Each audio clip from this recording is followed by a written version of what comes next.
নমস্কার বন্ধুরা, আমি সুমি কিচেনে সবাইকে স্বাগতম নতুন রেসিপি দেখার জন্য। এই গ্রীষ্মের দুপুরে থাকে যদি এরকম একটি আলু পটল এবং মাছের ডিমের রেসিপি, তো একতলা ভাত নিমেষেই শেষ হয়ে যাবে। এখানে মাছের ডিমটা আমি ধুয়ে পরিষ্কার করে রেখে নিয়েছি, আর দিলাম লবণ, আর দিয়ে দেবো হলুদ গুঁড়ো।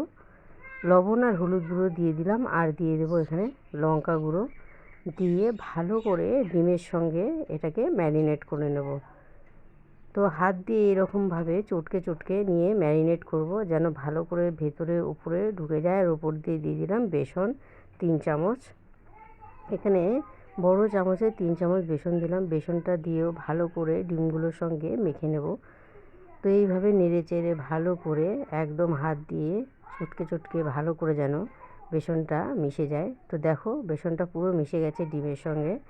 তো এবার আমি পরবর্তী প্রসেসে চলে যাব। তো এখানে তৈরি করতে লাগছে আলু আর পটল কেটে নিয়েছি। আর এখানে একটা কড়াইতে তেল দিয়ে দিলাম, কিছুটা সরষের তেল। তেলটা গরম হওয়া পর্যন্ত অপেক্ষা করে নিলাম। এবার আমি একে একে মাছের ডিমের বড়া তৈরি করে নেব। তো অল্প অল্প করে আমি এখানে কড়াইয়ের মধ্যে আমি দিয়ে দিচ্ছি মাছের ডিমটা, দিয়ে এটাকে মিডিয়াম আঁচে রেখে এপাশ ওপাশ উল্টে ভালো করে লাল লাল করে ভেজে তুলে নিলেই হয়ে যাবে মাছের ডিমের বড়া। তো মাছের ডিমের বড়াগুলো এরকমভাবে আমি রেডি করে নিচ্ছি। তো হয়ে গেছে, এক পাশ উল্টে দিলাম আর এক পাশে। তো এইভাবে নেড়ে চেড়ে বড়াগুলো রেডি হয়ে গেছে। এবার সব বড়াগুলোকে আমি একটা থালায় তুলে নিচ্ছি। তো ওই তেলের মধ্যে বাদবাকি বড়াগুলো আমি ঠিক একই রকমভাবে দিয়ে দেব, দিয়ে ঠিক একই রকমভাবে এপাশ ওপাশ উল্টে ভেজে তুলে নেব। তো তোলা হয়ে গেছে। ওই তেলের মধ্যে আমি পটলগুলোকে দিয়ে দেব। কেটে রাখা পটলগুলোকে ভালো করে ধুয়ে রেখে দিয়েছিলাম। তো এবার তেলের মধ্যে এগুলোকে দিয়ে দিলাম, আর দিয়ে দেব লবণ, আর দিয়ে দেব হলুদ। হলুদ লবণ দিয়ে পটলগুলোকে ভালো করে নেড়ে চেড়ে লাল লাল করে ভেজে তুলে নেব। তো পটলগুলো দেখো অলমোস্ট প্রায় হয়ে গেছে, আর একটু নাড়াচাড়া করে রেডি হয়ে যাবে পটলগুলো ভাজা। তো পটল ভাজা হয়ে গেছে, এবার আমি পটলগুলোকে তুলে নেব। তো একে একে খুন্তির সাহায্যে সব পটলগুলো একটা থালায় তুলে নিয়ে ওর মধ্যে দিয়ে দিলাম আলু। এখানে আলুগুলো ভালো করে আমি ঠিক পটলের মতন লাল লাল করে ভেজে তুলে নেব সফট করে। তো দিয়ে দিলাম লবণ হলুদ দিয়ে ঠিক পটলগুলো ভেজে আলুগুলো ভেজে আমি তুলে নেব। তো দেখো আলুগুলো ভাজা হয়ে গেছে। তো এবার আলুগুলোকেও আমি তুলে নিচ্ছি।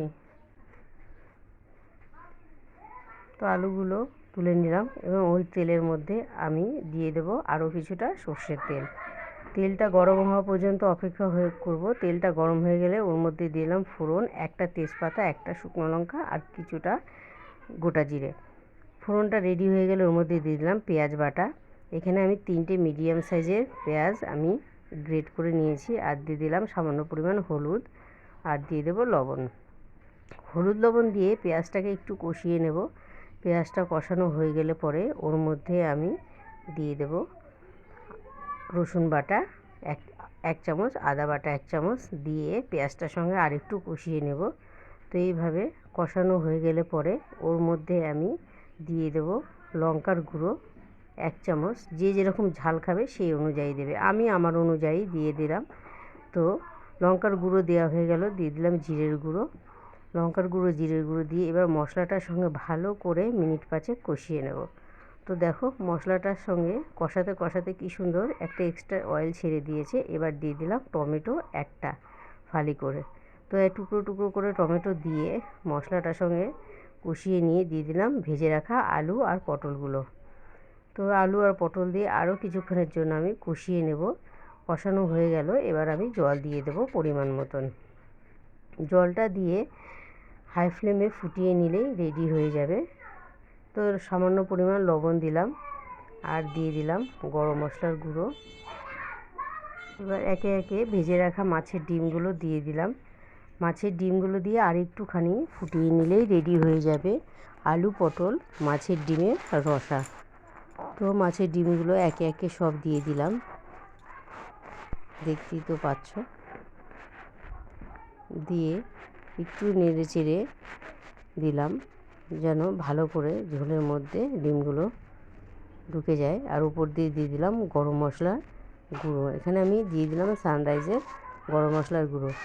তো রেডি হয়ে গেল আলু আর পটলের মাছের ডিমের রসা।